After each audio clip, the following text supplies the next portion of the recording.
आवाज आप या नहीं आ रही?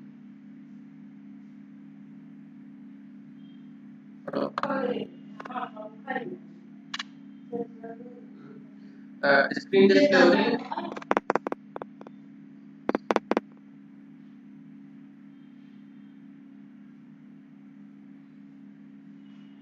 अच्छा, 2 बार आ रही है। ठीक है, हम मीटिंग का बंद कर दें। हाँ, ठीक है। तो हम बात करें अगर डिवाइसेस की, तो 2 तरह की डिवाइसेस होती हैं। एक होती है डिजिटल डिवाइस, एक होती है एनालॉग डिवाइस। एनालॉग डिवाइस कौन सी होती हैं? जो एनालॉग करंट पे काम करते हैं। ठीक है, जितनी भी डिवाइसेस एनालॉग करंट पे काम करते हैं, मतलब वैल्यू आपकी जो करंट की है 0 टू 1 और 0 टू 1 के बीच में कुछ भी हो सकती है। ठीक है, 0 टू 1 और 0 टू 1 के बीच में कुछ भी हो सकती है। या तो 0 भी हो सकती है, 1 भी हो सकती है, और इसके बीच में भी हो सकती है, जैसे 1.5 या 1.6। इस तरह की करंट की वैल्यू कुछ भी हो सकती है। ठीक, इसी तरीके से जो हमारी डिजिटल डिवाइसेस होती हैं, डिजिटल डिवाइसेस क्या किस पे ऑपरेट करती हैं? वो सिर्फ और सिर्फ आपकी 0 और 1 पे काम करती है। इसके बीच में और कोई भी चीज़ें वो नहीं समझती। मतलब क्या, 0 या आइदर 0 होगा या फिर इसमें 1 होगा, इसके अलावा और कुछ नहीं होगा। तो 0 का मतलब क्या है? ऑफ, 1 का मतलब है ऑन। ठीक, इसके अलावा और कुछ भी डिवाइसेस नहीं। कंप्यूटर की अगर बात करें, तो कंप्यूटर एक तरीके की डिजिटल डिवाइस है। लगभग जितनी भी इलेक्ट्रॉनिक डिवाइसेस हैं, वो सारी की सारी डिजिटल डिवाइसेस हैं। ठीक, तो कंप्यूटर की हमारा क्या है? इलेक्ट्रॉनिक डिवाइसेस जैसे फ्लिप फ्लॉप वगैरह से मिलकर बना हुआ है। तो ये भी एक तरीके की डिजिटल डिवाइस है। ये या तो 0 समझेगा या तो 1 समझेगा, या इसके अलावा 0 और 1 के सीक्वेंस को समझेगा। या तो 0 या तो 1 या तो 0 1 के सीक्वेंस को समझेगा। ठीक है, तो बेसिकली जो कंप्यूटर है, इसको हम लोगों ने, जो इंसानों ने जो है कुछ पर्पस से बनाया था। पर्पस क्या था? कि कुछ जो हमारे काम थे, इंसानों के काम थे, ह्यूमंस के जो वर्क थे, उनको वो कंप्यूटर के थ्रू करवाना चाहते थे। ठीक, जैसे बहुत सारे एग्जांपल हैं, जैसे डेटा मैनेज करना, जैसे आप जो फाइल रिकॉर्ड वगैरह लिखते थे हार्ड कॉपी में, वो सारी चीज़ें कंप्यूटर में होती हैं। कैलकुलेशन हो गया, साइंटिफिक कैलकुलेशन हो गया। इवन अब आप कंप्यूटर विजन देख रहे हैं कि सेल्फ ड्राइविंग कार वगैरह, तो ये सब सारे टास्क आप कंप्यूटर से कराना चाहते थे, इसलिए कंप्यूटर डिजाइन किया था। बट प्रॉब्लम क्या हो गई? प्रॉब्लम ये हो गई कि कंप्यूटर जो है 0 1 समझता था, मतलब बाइनरी नंबर समझता था। जबकि ह्यूमन क्या समझते थे? जो हाई लेवल लैंग्वेज, जो नेचुरल लैंग्वेज है, जिसमें हम लोग बात करते हैं। तो प्रॉब्लम ये आई कि जिस लैंग्वेज कंप्यूटर समझता था, वो हम नहीं समझते थे, और जिसे हम समझते थे उसे कंप्यूटर नहीं समझता था। ठीक है, एक तरफ हो गए हमारे ह्यूमन हो गए, ठीक, और दूसरी तरफ क्या हो गया? हमारा एक कंप्यूटर हो गया। ठीक, तो अब समस्या क्या हो गई? यहाँ पर आपका 0 1 है और ह्यूमन के पास आपका नेचुरल लैंग्वेज है। ठीक, नेचुरल लैंग्वेज है। ठीक, तो जाहिर सी बात है, हमें अपने कंप्यूटर को अपनी लैंग्वेज समझानी पड़ेगी। या फिर एक तो ऑप्शन ये हो सकता है कि हम अपनी लैंग्वेज उसको समझाएं, या फिर हमारी जो लैंग्वेज है उसको ट्रांसलेट कर दें हम किसमें? कंप्यूटर की लैंग्वेज में ट्रांसलेट कर दें। 2 ऑप्शन हो सकते हैं हमारे पास, है ना? तो 2 ऑप्शन में, एक सेकेंड,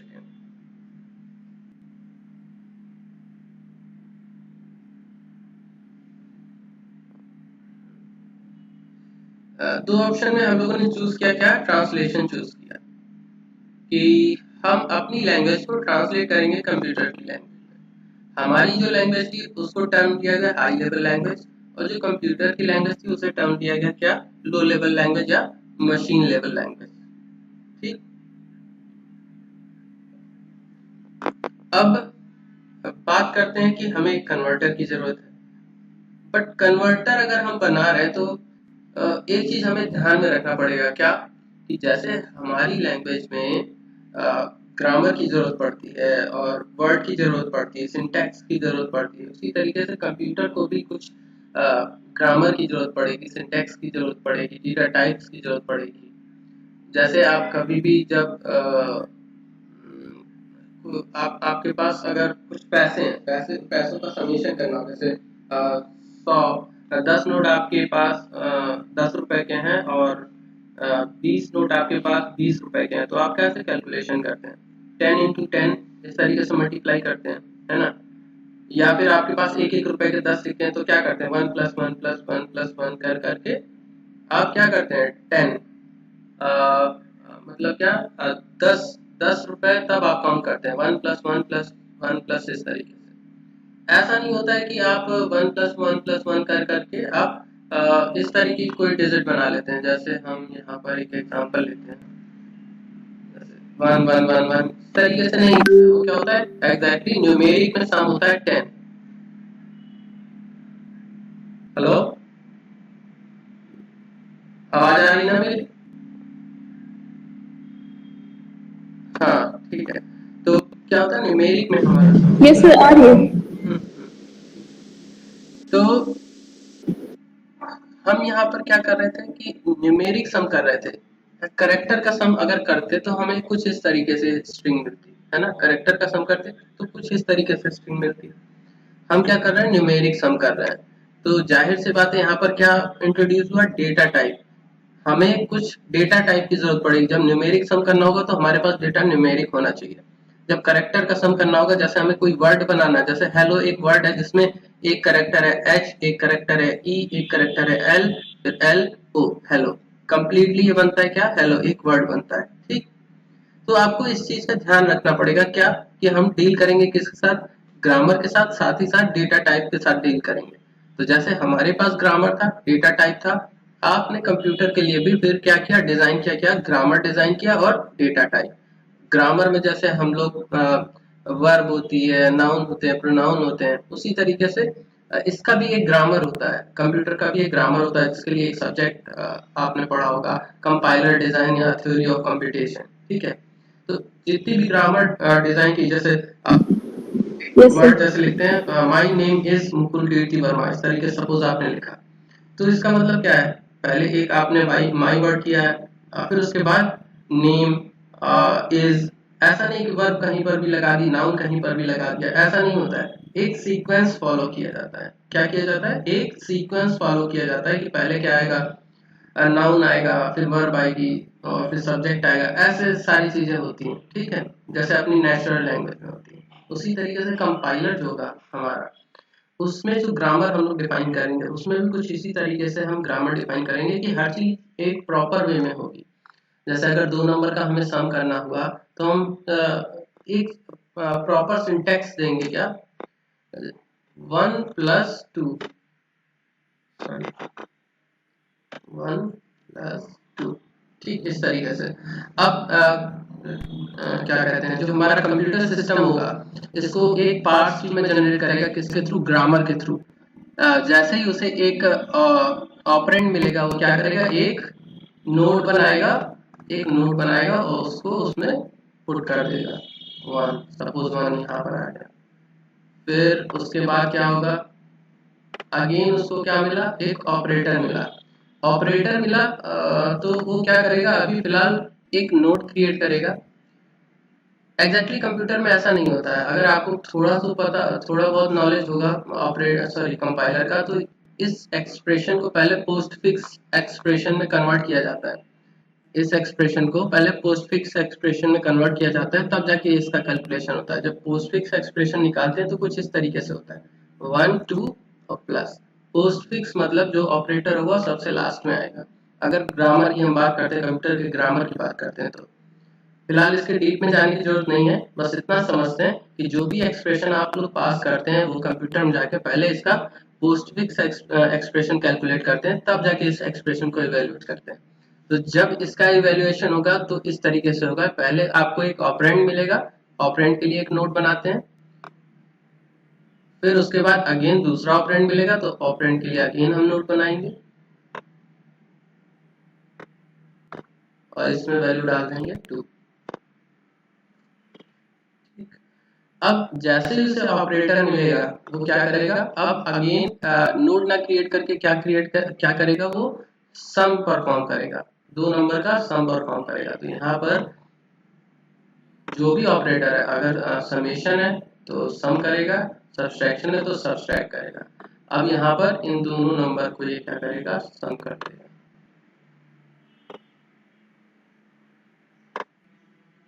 ठीक। और जो भी आउटपुट आएगा उसको वो रिटर्न कर देगा। सपोज आउटपुट आया 3, तो यहाँ पर होगा क्या, इक्वल्स टू 3, तो एक्सपेक्ट ये वैल्यू रिटर्न कर देगा। इस तरीके से हमारा क्या होगा, एक पार्स ट्री जनरेट होगा। इस तरीके से एक पार्स ट्री जनरेट होता है। और अगर ये पार्स ट्री सक्सेसफुली नहीं जनरेट हो पाता, उस केस में कंप्यूटर को समझ में आता हमारे सिंटैक्स में कुछ ना कुछ गड़बड़ है, कुछ ना कुछ दिक्कत है। ठीक है, जैसे एक एग्जांपल लेते हैं। अब जैसे इसने सबमिशन कर लिया तो हमारा सक्सेसफुली एग्जीक्यूट हो गया एक्सप्रेशन। सपोज एक्सप्रेशन कुछ इस तरीके था, 1 प्लस प्लस इक्वल्स टू 3। तो इसका जब हम पोस्टफिक्स एक्सप्रेशन कैलकुलेट करेंगे तो क्या होगा, 1 3 प्लस प्लस। ठीक है, इतना तो हमारा सक्सेसफुली कैलकुलेट हो गया। सपोज यहाँ मान लेते हैं 2 ही कर लेते हैं, 2। ठीक, तो इतने एक्सप्रेशन के लिए तो हमारा क्या होगा, यही पार्स जनरेट होगा। बट स्टिल इतना कैलकुलेशन होने के बाद हमारे पास एक्सप्रेशन में अभी एक प्लस और रह गया है, एक प्लस और रह गया है। मतलब क्या, हमारा एक्सप्रेशन इवैल्यूएट हो गया बट स्टिल एक्सप्रेशन में कुछ और ऑपरेटर बचे हुए हैं। तो ये क्या शो करेगा, एरर शो करेगा। तो इस तरीके से हमारा जो कंपाइलर है वो एरर फाइंड आउट करता है। पोस्टफिक्स एक्सप्रेशन कैलकुलेट करेगा, पार्स जनरेट करता रहेगा, आउटपुट रिटर्न करता रहेगा। अगर स्टिल हमारे एक्सप्रेशन में कुछ ऑपरेटर बचे या ऑपरेंड बच गए किसी वजह से, जो कि इवैल्यूएट नहीं हो पाए, तो वहां बन जाएगा कि हमारे एक्सप्रेशन में कुछ ना कुछ एरर है। इस तरीके से वो पार्स जनरेट करता है। तो कुछ ग्रामर है कंप्यूटर में, कुछ ग्रामर है, कुछ डेटा टाइप। जैसे हमारे पास न्यूमेरिक डेटा टाइप थे, उसी तरीके से कंप्यूटर के पास भी कुछ न्यूमेरिक डेटा टाइप होंगे।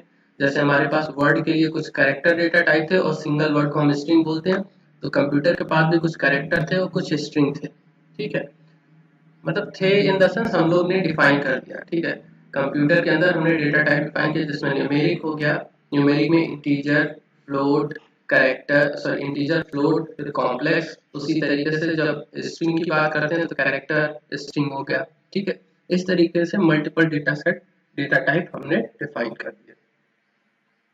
तो ठीक है, ग्रामर हमने डिफाइन कर दी, जो भी डेटा टाइप थे वो सारी चीजें हमने डिफाइन कर दी। हमारा क्या हो गया, ट्रांसलेटर तैयार हो गया। ठीक, बहुत ज्यादा डीप में इसके नहीं जाना है कि कंपाइलर कैसे काम करता है, कैसे नहीं करता है। ठीक है, या ट्रांसलेटर कैसे काम करता है, इसके डीप में नहीं जाना है। बस इतना समझ लेना है कि हमारा जो ट्रांसलेटर है, जो ट्रांसलेट करेगा हाई लेवल प्रोग्रामिंग लैंग्वेज को लो लेवल में, उसके अंदर सेट ऑफ रूल्स होंगे, सेट ऑफ ग्रामर्स होंगे, सेट ऑफ डेटा टाइप्स होंगे। उनके बेसिस पे वो क्या करेगा, हाई लेवल प्रोग्रामिंग लैंग्वेज को कन्वर्ट करेगा, किसमें, लो लेवल में कन्वर्ट करेगा। अब जब लो लेवल में कन्वर्ट हो गया तो वो डायरेक्टली कंप्यूटर में एग्जीक्यूट होगा। एक एग्जांपल और लेते हैं। जैसे अगर हम ह्यूमन की बात करें, उसे किसी को आइडेंटिफाई करना होता है। सपोज किसी दूसरे ह्यूमन को आइडेंटिफाई करना होता है, तो क्या करता है, उस पर्टिकुलर पर्सन को एक नाम दे देते हैं कि हाँ हम इस नाम से इसको बुलाएंगे, हम इस नाम से इसको बुलाएंगे, इस नाम से इसको बुलाएंगे, है ना। जैसे 2 पर्सन है, एक का नाम है राम, एक का नाम है श्याम। जब राम को बुलाना होता है तो हम क्या बोलते हैं, उसका नाम लेते हैं राम। उसी तरीके से श्याम को बुलाना है तो श्याम बोलते हैं, ऐसे ही बोलते हैं ना। तो कंप्यूटर में भी यही कन्वेंशन है। जब हमें समझना होगा कि अब हम 1 की बात कर रहे हैं या 2 की बात कर रहे हैं, तो 1 के करस्पॉन्डिंग एक बाइनरी सीक्वेंस होगा, 2 के करस्पॉन्डिंग एक बाइनरी सीक्वेंस होगा। ठीक, जैसे अगर हम नाम ही की बात करें, नाम की बात कर लेते हैं, तो सपोज लिखा है राम। कंप्यूटर को अगर हमें समझाना है कि राम, राम की अगर हमें बात करनी है तो कैसे करेंगे, हम राम के करस्पॉन्डिंग एक नाम असाइन कर देंगे जो कि कंप्यूटर समझ सके। तो सपोज राम के लिए हमने कर दिया 0, तो जब भी हम 0 सेंड करेंगे कंप्यूटर को, कंप्यूटर समझ जाएगा कि राम की बात हो रही है। तो जब सपोज करते हैं श्याम, श्याम, तो जब हम कंप्यूटर सॉरी अगर हम श्याम को 1 असाइन कर देते हैं और कंप्यूटर में 1 सेंड करेंगे तो कंप्यूटर समझ जाएगा क्या, अब श्याम की बात हो रही है। ठीक, सपोज एक और पर्सन कोई आ गया, राहुल सपोज, अब कैसे समझेंगे, तो 0 1 तो खत्म हो गया, जाहिर सी बात है 0 1 को अगेन यूज नहीं कर सकते, तो वो एक डिजिट बढ़ाएगा क्योंकि वो सीक्वेंस समझ सकता है 0 1 के। तो एक डिजिट हम बढ़ाते हैं, हमारे पास एक बिट का जो कॉम्बिनेशन था वो 0 और 1 है। 1 बिट पे 0 और 1 कॉम्बिनेशन था और 2 ही लोगों को हम आइडेंटिफाई कर सकते थे एक बिट से। इसी तरीके से अगर थर्ड पर्सन को आइडेंटिफाई करना है तो हमारे पास नंबर ऑफ बिट ज्यादा होने चाहिए। तो सपोज इसको दे दिया 0 0 1, ठीक।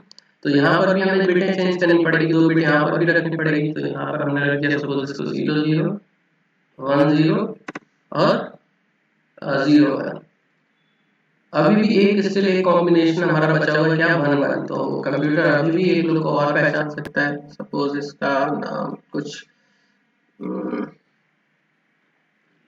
दिनेश, ठीक। इस तरीके से हमने रख दिया और इसको हमने सीक्वेंस असाइन किया 1 1, ठीक। तो जब 0 0 जाएगा तो राम समझ में आएगा कंप्यूटर को, जब 1 0 तो श्याम, राहुल तो 0 1 और दिनेश की बात करेंगे तो 1 1 हम साइन करेंगे। इस तरीके से कंप्यूटर हमारा समझेगा। अच्छा, अगर कभी स्क्रीन लैग करे, स्टैटिक हो जाए, रुक जाए तो बता देना, ठीक है।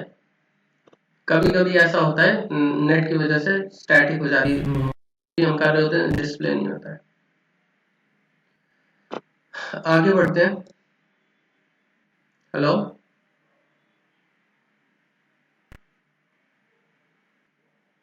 आवाज आ रही है ना? हेलो,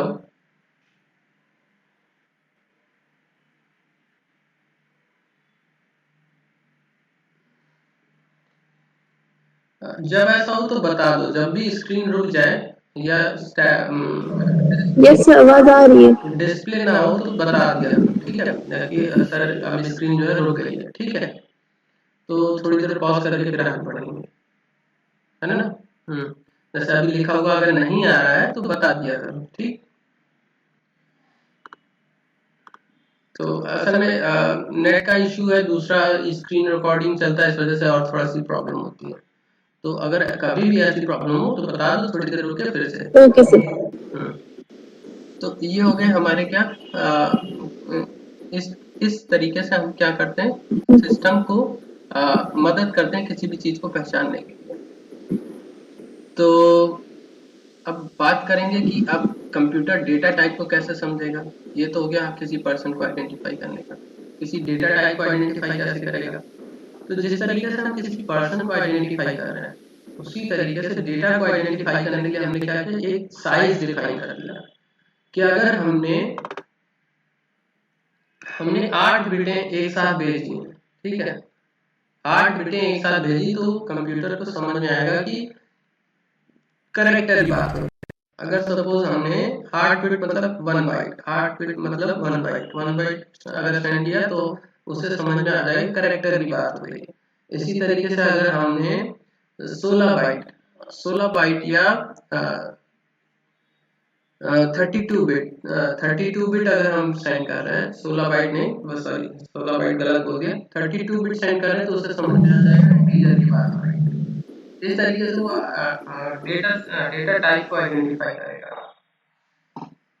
ठीक है। जैसे अगर हम करेक्टर की बात करें तो उसे कैसे पता चलता है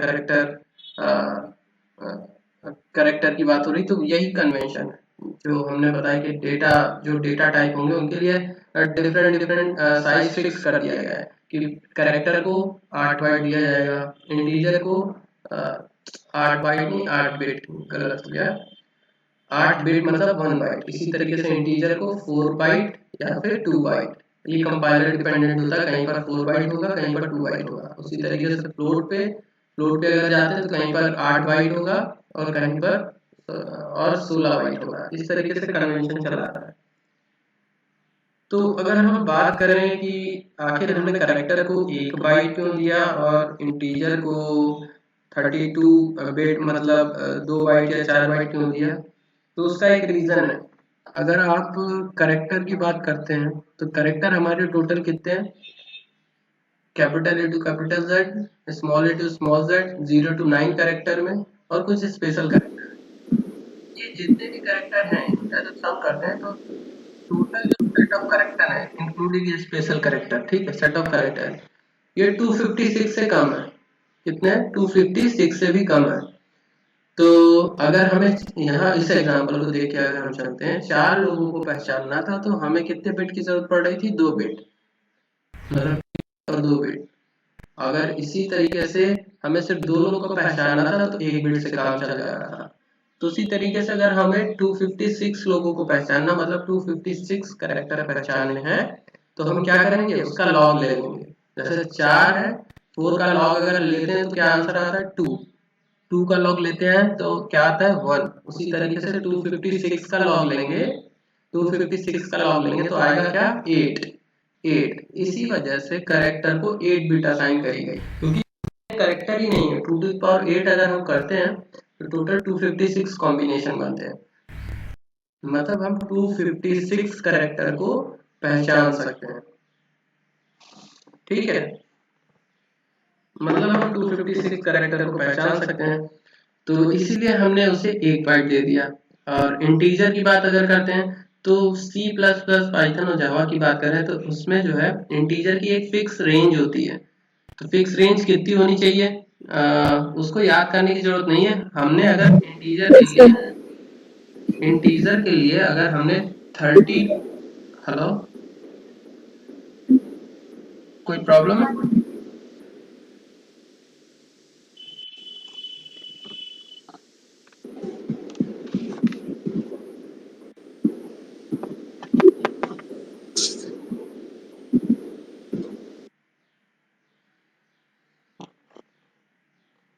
सर थोड़ा आवाज आपका कट रहा है। अच्छा ठीक है, अब अभी ठीक है।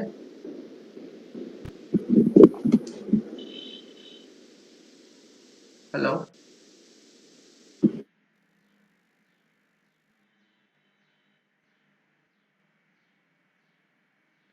हेलो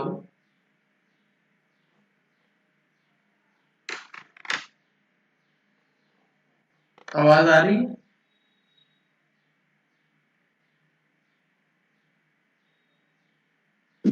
जैसे अभी ठीक है। ठीक है, आगे बढ़ते हैं। तो इंटीजर को टोटल हमने 32 बिट दे दिए, ठीक है, मतलब 4 बाइट हमने दे दिया। तो अगर 32 बिट की बात करें यस सर। तो 32 बिट के टोटल कितने कॉम्बिनेशन होंगे, 2 टू दी पावर 32। टोटल कितने होंगे, 2 टू दी पावर 32, 32। यही हमारी क्या हो जाएगी, इंटीजर की रेंज हो जाएगी। इंटीजर की रेंज हमारी कितनी हो जाएगी, 2 टू द पावर 32, जो भी आंसर आएगा वही रेंज होगी। लेकिन लेकिन इंटीजर जो होता है प्लस में भी होता है और माइनस में भी होता है। तो यहाँ पर इस चीज को याद रखना पड़ेगा। मतलब क्या, 2 to the power 32 divided by 2 मतलब 2 to the power 31। 2 to the power 31 किस में चले जाएंगे, पॉजिटिव में, और 2 टू द पावर 31 किस में चले जाएंगे, निगेटिव में चले जाएंगे। तो वही हमारी क्या हो जाएगी, रेंज हो जाएगी। वही हमारी क्या हो जाएगी, इंटीजर की रेंज चली हो जाएगी। उसी तरीके से फ्लोट की बात करें, वो भी पॉजिटिव में भी होता है, नेगेटिव में भी होता है। तो उसके लिए अगर सपोज हमने 64 बाइट स्टोर करी हुई है तो क्या 64 बिट स्टोर करी हुई है तो क्या करेंगे, 2 to the power 64 divided by 2, क्योंकि उसकी टोटल कॉम्बिनेशन बन पाएंगे फ्लोट के 2 टू पावर 64। और 2 से डिवाइड इसलिए कर रहे हैं क्योंकि पॉजिटिव में भी आधे चले जाएंगे, आधे निगेटिव में चले जाएंगे। मतलब 1 प्लस में भी होता है, 1 माइनस में भी होता है, इसीलिए हम क्या करेंगे, उसको 2 से डिवाइड कर देंगे, 2 टू पावर 64 को। तो इस तरीके से हमारी रेंज निकाली जाती है इंटीजर की, फ्लोट की, कैरेक्टर की। तो ये हमारा कन्वेंशन था क्या, किसका, डेटा टाइप का हमारा कन्वेंशन था कि हम हर एक डेटा टाइप को डिफरेंट डिफरेंट साइज दे देंगे और उसी के बेसिस पे कंप्यूटर हमारा समझेगा कि हाँ इतनी बिटाई तो ये डेटा टाइप, इतनी बिटाई तो ये डेटा टाइप, इस तरीके से। ठीक, अगर किसी वेरिएबल को आइडेंटिफाई करना है तो वेरिएबल को आइडेंटिफाई करने के लिए अगेन हम क्या करेंगे, उस वेरिएबल को एक पर्टिकुलर सीक्वेंस दे देंगे और उस सीक्वेंस के बेसिस पे कंप्यूटर हमारा समझ जाएगा कि इसकी बात हो रही है या इसकी बात हो रही है। जैसे अब एक एग्जांपल लेते हैं, जैसे 1 की अगर बात करते हैं तो बाइनरी में उसको हमने क्या सीक्वेंस दिया हुआ है, 0001। और अगर इंटीजर है तो हम टोटल कितने स्टोर करेंगे, बिटें 32 बिटें। मतलब क्या होगा, कंप्यूटर के अंदर अगर हमने 1 लिखना है तो कैसे होगा, टोटल 0 0 0 0 0 0 इस तरीके से, कब तक, टोटल 31 जीरो होंगे, 31 जीरो होंगे और लास्ट में क्या होगा 1। तो जो मेमोरी में हमारा बनेगा 1, वो कुछ इस तरीके से बनेगा। टोटल यहाँ हमने 32 गिन के नहीं किए हैं, बस हम बताना चाह रहे हैं। टोटल आपकी बिटें कितनी होंगी, 32 बिटें होंगी। 32 बिट में लास्ट बिट क्या होगी, 1। इसी तरीके से 2 की बात करें तो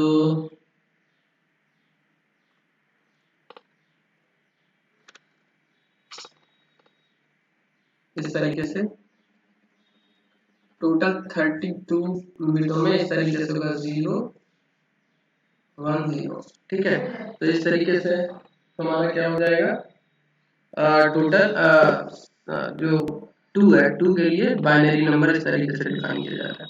मतलब क्या, 1 के लिए एक बाइनरी नंबर दे दिया, 2 के लिए दे दिया, 3 के लिए दे दिया, 4 के लिए दे दिया, इस तरीके से सबके लिए हमने बाइनरी नंबर दे दिया है। ठीक है, तो यही कन्वेंशन चला आ रहा है। डेटा टाइप डिफाइन करेंगे, वो कैसे आइडेंटिफाई करेगा कौन सा डेटा टाइप है, उसके साइज से आइडेंटिफाई करेगा। और जब वो टोटल बिटें रीड कर लेगा तो उससे समझेगा कि इसमें क्या वैल्यू है, इस पर्टिकुलर वेरिएबल में क्या वैल्यू है, इस तरीके से आइडेंटिफाई करेंगे। ठीक, यहाँ तक क्लियर है? यहाँ तो कोई कंफ्यूजन है तो बताओ।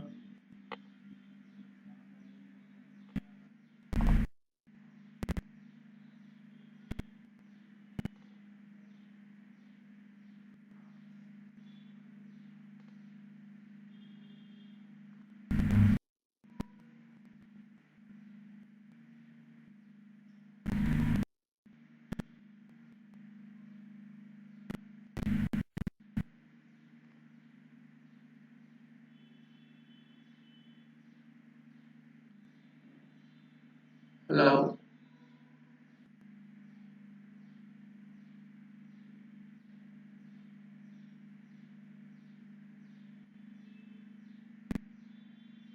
हेलो,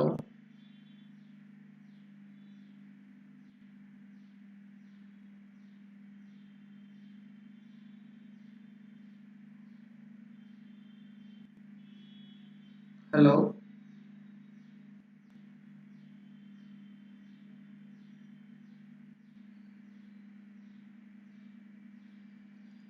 आवाज आ रही है?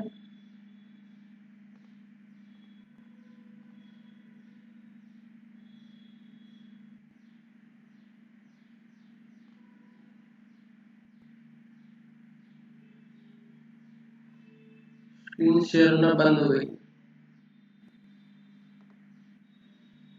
आवाज मेरी आ रही है? सर स्क्रीन नहीं शो हो रही आपकी। ये स्क्रीन नहीं शो हो रही है? अभी बंदी। जूम है, जूम।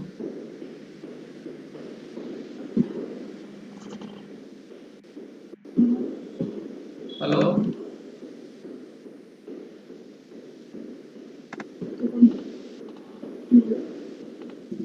सूर्य जूम पे करते हैं, ठीक है।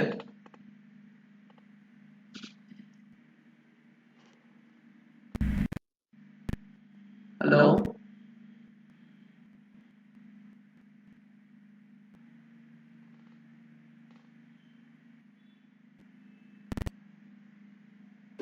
Yes sir. जूम पे करते हैं, ठीक है। अभी हम एक सेंड कर रहे हैं, जूम आईडी उस पे लॉग इन करें। मीटिंग में कुछ प्रॉब्लम हो रही है।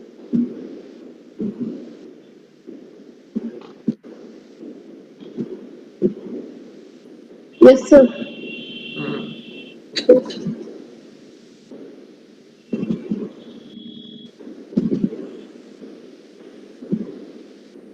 Yes sir. हम सेंड कर, जूम आईडी सेंड कर रहे हैं, उससे लॉग इन करना। Yes sir.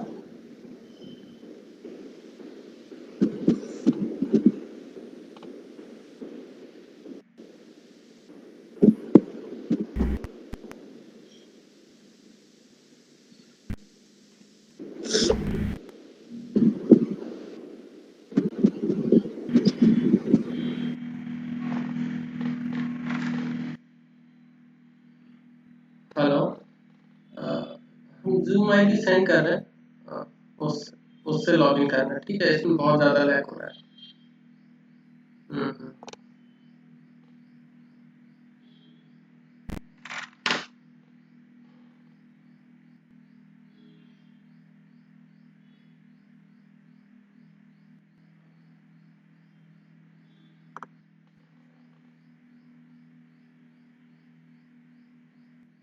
अब हो रही है सर, अब शो हो रहा है स्क्रीन आपका। फिर प्रॉब्लम होगी इसमें, इसी पे आते हैं। तो हो जाएगा लैपटॉप से, प्लीज आ रही है। कंटिन्यू करें फिर।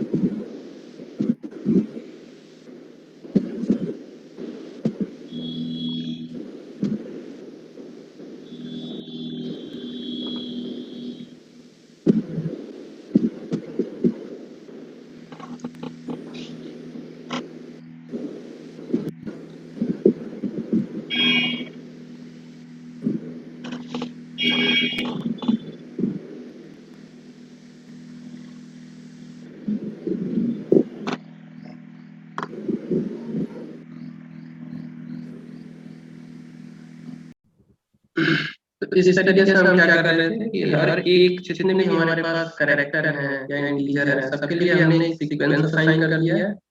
और जितने भी हमारे पास डेटा टाइप है, हर एक डेटा टाइप को हमने एक फिक्स विड्थ डिसाइड कर दी है। मतलब कितनी डिजिट, इतने बिट जो है इंटीजर के लिए होंगे, इतने बिट फ्लोट के लिए, इतने बिट कैरेक्टर के। तो ये हमारा कन्वेंशन था। अब बात करते हैं, वापस आते हैं हम लोग किससे, ट्रांसलेटर पे, कि हमारी एक लैंग्वेज थी, नेचुरल लैंग्वेज, जिसमें हम कोड लिखेंगे और वो कंप्यूटर को समझाएंगे कैसे ट्रांसलेट करके। तो हमें ट्रांसलेटर की जरूरत थी। तो दो तरीके के ट्रांसलेटर हमारे पास आए। एक तो हो गया कंपाइलर और एक इंटरप्रेटर। ठीक है। दोनों ट्रांसलेटर ग्रामर का यूज करेंगे, डेटा टाइप का यूज करेंगे, सिंटैक्स चेकिंग का यूज करेंगे। ये सब सारी चीजें यूज करके नेचुरल लैंग्वेज को ट्रांसलेट करेंगे, जिसमें मशीन लैंग्वेज में, मतलब हाई लेवल कोड को ट्रांसलेट करेंगे, जिसमें लो लेवल कोड में। कोई लैग हो रहा है? No sir. ठीक। अब अगर हम बात करते हैं कि हमारे पास अगर दो ट्रांसलेटर हैं, तो दो ट्रांसलेटर की जरूरत क्यों पड़ी? कि एक कंपाइलर भी है, एक इंटरप्रेटर भी है, एक ही से काम चल जाता है ना? तो दो की जरूरत क्यों पड़ी? कोई आइडिया?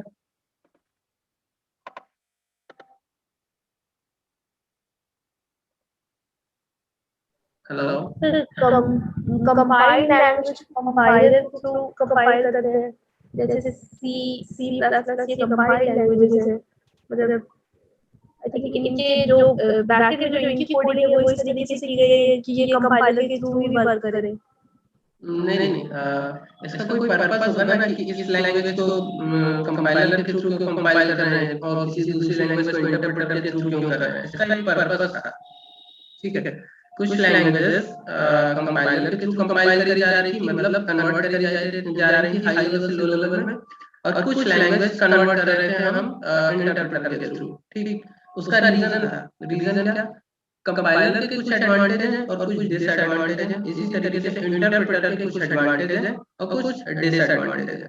जैसे कंपाइलर की अगर हम बात करते हैं, तो कंपाइलर फास्ट होता है। क्यों होता है, अभी बाद में देखेंगे। और इंटरप्रेटर स्लो होता है ना?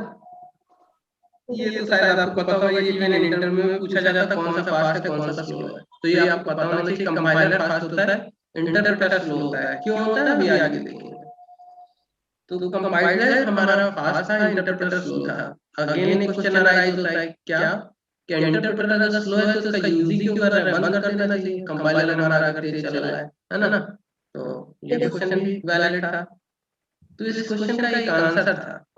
कुछ हमारे प्रोग्राम ऐसे होते हैं जिनके साथ हमें इंटरेक्ट नहीं होना पड़ता है। इंटरेक्ट नहीं होना पड़ता है इन द सेंस, अगर हम बात करें कि अगर सपोज हमारा कोड 100 लाइन का है, 100 लाइन का है, और उस कोड में हमने सारे इनपुट पहले से दे दिए, सारे इनपुट पहले से दे दिए, और यूजर से अब कोई इनपुट नहीं लेना है। तो उस कोड को हमें क्या करना है, सेव करना है, कंपाइल करा के रन करा देना है। लेकिन कोई कोड सपोज ऐसा आया जिसमें बार बार यूजर से इनपुट लिया जा रहा है, बार बार यूजर से इनपुट लिया जा रहा है। ठीक है। तो उस केस में क्या होगा, कंपाइल करने के बाद थोड़ा देर रन करेगा, फिर यूजर से इनपुट पूछेगा, फिर थोड़ी देर रन करेगा, फिर यूजर से इनपुट पूछेगा, फिर थोड़ी देर रन करेगा, फिर यूजर से इनपुट पूछेगा। ठीक है। तो यहाँ पर हमें दो चीजों की जरूरत पड़ी। कुछ कोड ऐसे थे जिनको स्क्रिप्ट में लिख के सेव करके बस रन कराना था। तो वहां पर सबसे बढ़िया चीज क्या थी, आप कंपाइलर का यूज कर लो, सेव करो, रन करा दो। इंटरप्रेटर क्या है? इंटरप्रेटर एक फ्रीडम देता है हमारे कोड से इंटरैक्ट करने का। जैसे हमने कोई एक लाइन लिखी, उसको रन कराया, तुरंत हमें आउटपुट दिया, दूसरी लाइन रन कराई, जो भी इनपुट देना है दे दिया और तुरंत हमें आउटपुट दे दिया। तो इंटरप्रेटर में हम इंटरैक्ट कर सकते हैं प्रोग्राम के साथ। ये एक फ्रीडम मिलती है, जबकि कंपाइलर में कभी आपने सी प्लस प्लस में ऐसा नहीं किया होगा कि एक लाइन रन कराई, फिर उसके बाद हम दूसरी हमसे जो है इंटरैक्ट कर रहा हो, या जो कंपाइलर है हमसे इंटरैक्ट कर रहा हो। हाँ, इसके उसमें इनपुट जरूर लेते हैं, यूजर से इनपुट लेते हैं, लेकिन जब वो कोड रन कर रहा होता है उसमें क्या होता है, पूरा कोड एक साथ जो है कंपाइल होकर तब जाके हमसे इनपुट लेता है। जबकि इंटरप्रेटर में क्या करते हैं, इंटरप्रेटर क्या करते हैं, एक लाइन रन कराई फिर इनपुट दिया, फिर दूसरी लाइन कोड की रन कराई फिर इनपुट दिया। तो ऐसा नहीं है कि पहले पूरा कोड नहीं हम लोग कंपाइल कर देते हैं।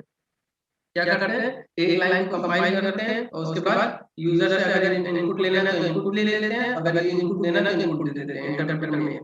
तो जहां पर ऐसी नहीं हो कि हमें सिर्फ और सिर्फ स्क्रिप्ट में लिख के कोड को रन करना हो, तो वहां पर हम यूज करेंगे क्या, कंपाइलर। इवन जहां पर स्पीड मैटर करता है, जिन कोडों में स्पीड मैटर करता है उस केस में हम क्या यूज करेंगे, कंपाइलर यूज करेंगे। और जिस टास्क में आपका कंट्रोल फ्लो मैटर करता है, मतलब कंट्रोल फ्लो आपको दिख रहा हो प्रोग्राम में, जैसे हमने एक लाइन कराई i = 1 या i = इनपुट। अब हम चेक कर लें, आगे का कोड रन कराने से पहले चेक कर लें यूजर ने इनपुट क्या दिया। तो इसके लिए हम क्या यूज करेंगे, इंटरप्रेटर यूज करेंगे, ताकि हमें तुरंत चीजें पता चल जाए। एक लाइन रन होने के बाद तुरंत पता चल जाए कि प्रीवियस लाइन में क्या हुआ है। जहां पर ऐसे टास्क होते हैं वहां पर हम यूज करते हैं इंटरप्रेटर। और जहां पर हमें स्पीड मैटर करती है, बहुत ज्यादा इंटरप्रेट नहीं करना है कोड से, वहां पर यूज करते हैं कंपाइलर। यहाँ तक कंफ्यूजन क्लियर हुआ? कंपाइलर जहाँ स्पीड मैटर करेगी, इंटरप्रेटर जहाँ हमें प्रोग्राम से इंटरैक्ट करना होगा वहाँ इंटरप्रेटर यूज करेंगे, वहाँ स्पीड मैटर नहीं करती, क्योंकि हो सकता है इनपुट देने में यूजर ही 1 घंटा लगा दे, एक घंटे तक वो इनपुट ही दे रहा हो। तो इन सब मैटर में क्या करेंगे, हम इंटरप्रेटर यूज करेंगे, वहाँ स्पीड नहीं मैटर कर रही। जब इंटरैक्ट करता है कोई भी ह्यूमन इंटरैक्ट करता है प्रोग्राम से, तो वहाँ पर स्पीड मैटर नहीं करती। जब कुछ और कोड ऐसे होते हैं जिनको हम एक बार सेव कर दिया, बस उसको रन करा दिया, बैकग्राउंड में रन करा, हमसे कोई मतलब नहीं है, वो अपना फाइनल आउटपुट हमको दे देगा। तो वहाँ पर हम कंपाइलर यूज करेंगे। तो दो तरीके के हमारे पास कन्वर्टर थे, एक था कंपाइलर, दूसरा था इंटरप्रेटर। तो दोनों का बिहेवियर अलग था, दोनों कन्वर्ट करते थे हाई लो में, तो दोनों का बिहेवियर अलग था। एक था कंपाइलर, दूसरा था इंटरप्रेटर। उनका बिहेवियर देखते हैं कि कंपाइलर कैसे काम करता है, इंटरप्रेटर कैसे काम करता है। बट उससे पहले एक चीज और जान लेते हैं हम लोग। एक ही हमारे पास हाई लेवल लैंग्वेज, एक ही हमारे पास लो लेवल लैंग्वेज। इनके बीच में एक और लैंग्वेज एग्जिस्ट करती है जिसको बोलते हैं असेंबली लेवल लैंग्वेज। ठीक है, तो असेंबली लेवल लैंग्वेज क्या था, हाई लेवल और लो लेवल का मिक्सचर था। Assembly level language high level और लो लेवल का मिक्सचर था, मतलब उसमें हम हाई लेवल यूज कर रहे थे और 0-1 का सीक्वेंस भी यूज कर रहे थे। जैसे एग्जांपल लेते हैं, माइक्रो कंट्रोलर जितने भी थे पुराने 8085 माइक्रो प्रोसेसर 8085 8086, उनमें जो लैंग्वेज यूज होती है वो असेंबली लेवल लैंग्वेज होती है।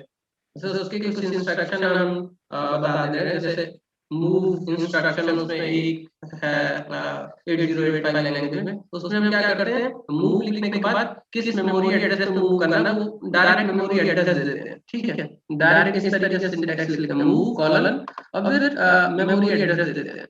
तो यहाँ पर क्या है, ये हमारा क्या है, मूव हमारा हाई लेवल में है, जबकि मेमोरी एड्रेस हमारा लो लेवल में है। तो इस तरीके की लैंग्वेज बोला जाता है असेंबली लेवल लैंग्वेज बोला जाता है। ठीक है, इसको बोला जाता है असेंबली लेवल लैंग्वेज। अगेन इसको कन्वर्ट करने की जरूरत पड़ेगी, इसमें मशीन लेवल में कन्वर्ट करने की जरूरत पड़ेगी। तो हमें एक और ट्रांसलेटर चाहिए होगा जो असेंबली लेवल लैंग्वेज को कन्वर्ट करेगा इसमें लो लेवल में।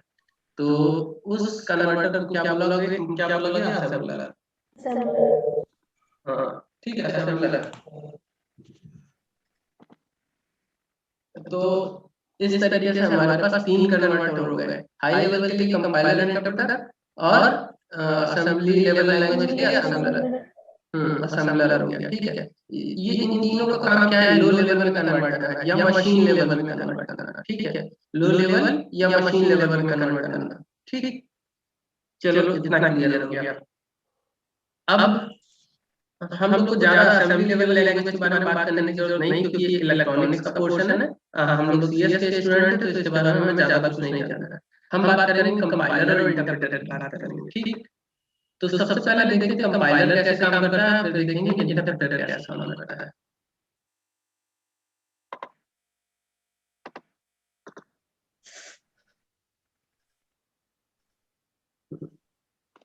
तो सबसे पहले हम एक हाई लेवल कोड ले लेते हैं, छोटा सा कोई हाई लेवल कोड ले लेते हैं।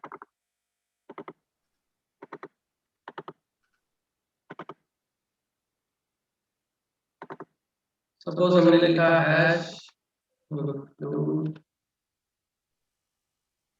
stdio dot h hash integer name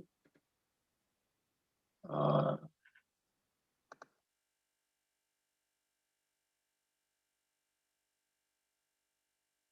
int I equals to 1, int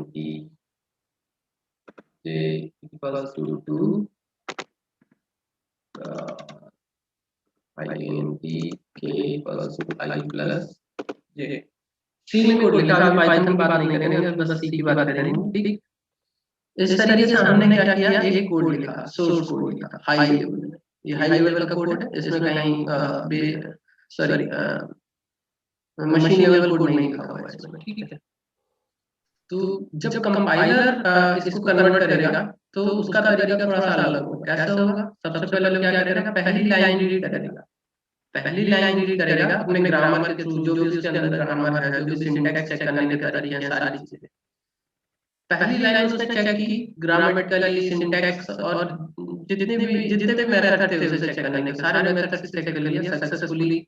अगर सबको पता चल गया हाँ ठीक है, इसका जो है इसके सिंटैक्स में कोई प्रॉब्लम नहीं है, लिंकिंग में कोई एरर नहीं है, किसी भी तरीके की कोई भी ग्रामेटिकल मिस्टेक इसमें नहीं है, या किसी भी तरह की कोई एरर नहीं है पहली लाइन में। ठीक, तो क्या करेगा कंपाइलर, सेकंड लाइन की तरफ मूव कर जाएगा, सेकंड लाइन की तरफ मूव कर जाएगा, सेकंड लाइन भी चेक करेगा कोई एरर है कि नहीं है, आगे मूव कर गया। int I equals to 1, इसमें भी कोई एरर नहीं है, ठीक है, मूव कर गया आगे।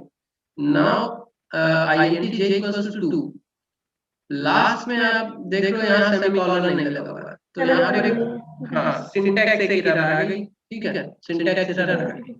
तो इस केस में कंपाइलर क्या करता है, एक लॉग फाइल बनाता है। क्या करता है, एक लॉग फाइल बनाता है, और जो भी एरर आई है, जिस लाइन में भी एरर आई, सपोज 0 1 2 3 में एरर आई, तो यहाँ पर लॉग फाइल में मेंशन कर देगा कि syntax error eight line number 3, इस तरीके से। ठीक है, सिंटैक्स एरर, चलो ठीक है, एक एरर मेंशन कर दी, उसके बाद नीचे लाइन फिर पड़ी उसने, यहाँ पर भी नहीं है, तो अगेन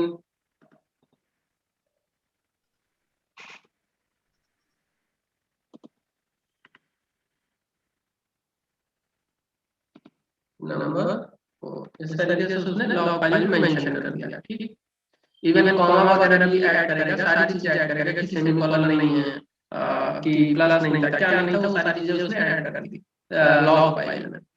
अब नेक्स्ट लाइन पे गया, यहाँ पर कोई एरर नहीं है। पूरा फाइल स्कैन करने के बाद, पूरा सोर्स कोड स्कैन करने के बाद वो क्या करेगा, अब